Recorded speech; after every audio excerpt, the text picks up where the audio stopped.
Hello everyone, welcome to our channel Kumari kitchen. ఈరోజు చేసుకోబోయే recipe వచ్చేసి సండే స్పెషల్ అండి. మటన్ బిర్యానీ. 1 కేజీ బాస్మతి బియ్యంతో మటన్ బిర్యానీ తయారీ విధానం తెలుసుకున్నాము. ఇంకా లేట్ ఎందుకండి, రెసిపీలోకి వెళ్ళిపోతాము. ముందు ఒక కుక్కర్ తీసుకొని ఈ మటన్ని ఇందులో యాడ్ చేసుకుందాము. ఇప్పుడు కొద్దిగా 1 అర స్పూను పసుపు తీసుకొని, మనము బిర్యానీలో ఉప్పు అన్నీ యాడ్ చేసుకుంటాం కాబట్టి కొద్దిగా టేస్ట్ కోసం, ఉడికించుకోవటం కోసం పసుపు ఉప్పుని యాడ్ చేసుకొని 1 గ్లాస్ వాటర్ పోసి ముక్కల్ని కొద్దిగా ఉడికించుకుందాము. చూడండి, 1 గ్లాసు 1.5 గ్లాసు వాటర్ పోసుకొని మనము ముక్క మీడియం సైజులో ఉడికే వరకు తీసుకుందాము. ఇప్పుడు కుక్కర్కి విజిల్ పెట్టేస్తాము. ఇప్పుడు ఈ పలావుకి కావాల్సిన పలావు దినుసులండి.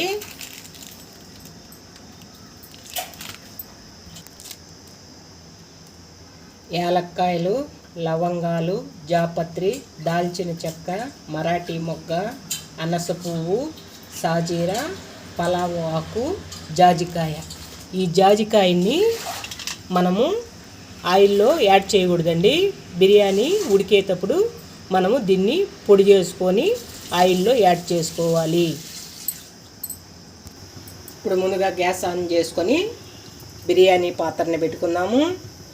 ఆయిల్ని యాడ్ చేసుకోండి. ఇప్పుడు కరక్కాయ పొడిని ఇలా నలగొట్టి పొడి చేసుకోండి. ఇప్పుడు పలావ్ దినుసులన్నీ ఇందులో యాడ్ చేసుకోండి. ఇప్పుడు ఆనియన్ పేస్ట్ని ఈ బిర్యానీలోకి మనము నెయ్యిని కూడా 2 స్పూన్లు తీసుకుందామండి. ఇప్పుడు 1 గరిటె ఆయిల్ పోసుకున్నాము. 2 స్పూన్లు నెయ్యిని తీసుకుందాము. టేస్ట్ అయితే చాలా బాగుంటుంది. పేస్ట్ వేసి పెట్టుకున్న ఈ టమోటా పేస్ట్ను కూడా వేసుకోవాలి.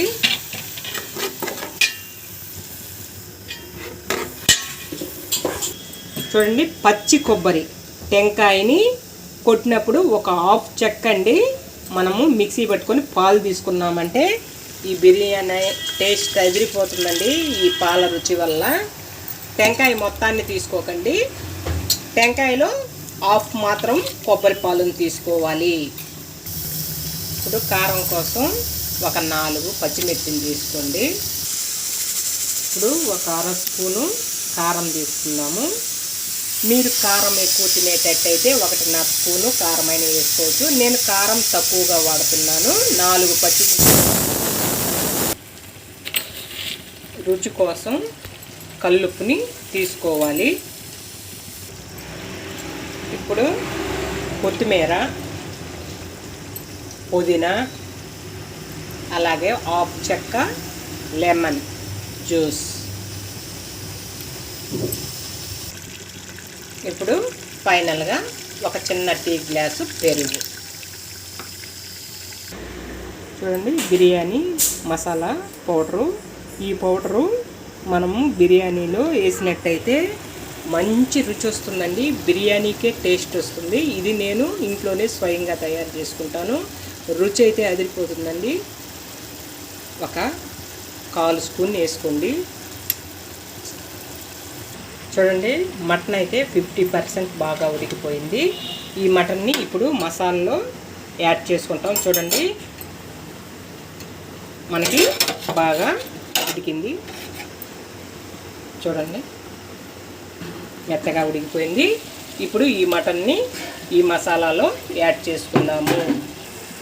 చూడండి, మసాలా అయితే పర్ఫెక్ట్గా మనకి ఫ్రై అయిపోయింది. మసాలాలో నుంచి ఆయిల్ బాగా డివైడ్ అయిపోయింది. ఇప్పుడు ఉడికించుకున్న మటన్ని ఇందులో యాడ్ చేసుకోండి.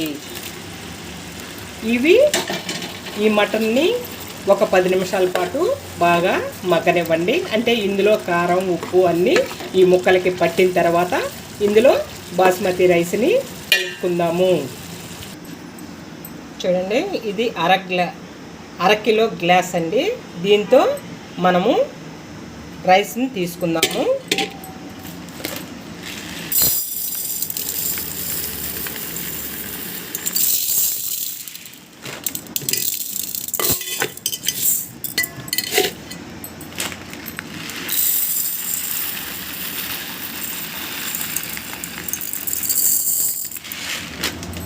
ఇప్పుడు మనము 2 గ్లాసులు రైస్ని తీసుకున్నాము. శుభ్రంగా కడిగి ఒక 10 నిమిషాల పాటు ఈ బాస్మతి రైస్ని నానబెట్టండి. ఇప్పుడు 2 గ్లాసులు బియ్యం తీసుకున్నాం కాబట్టి ఇదే గ్లాస్తో గ్లాసుకి 1.5 గ్లాస్ చొప్పున వాటర్ని తీసుకోండి. 2 గ్లాసులకి 3 గ్లాసుల వాటర్ని తీసుకోవాలి.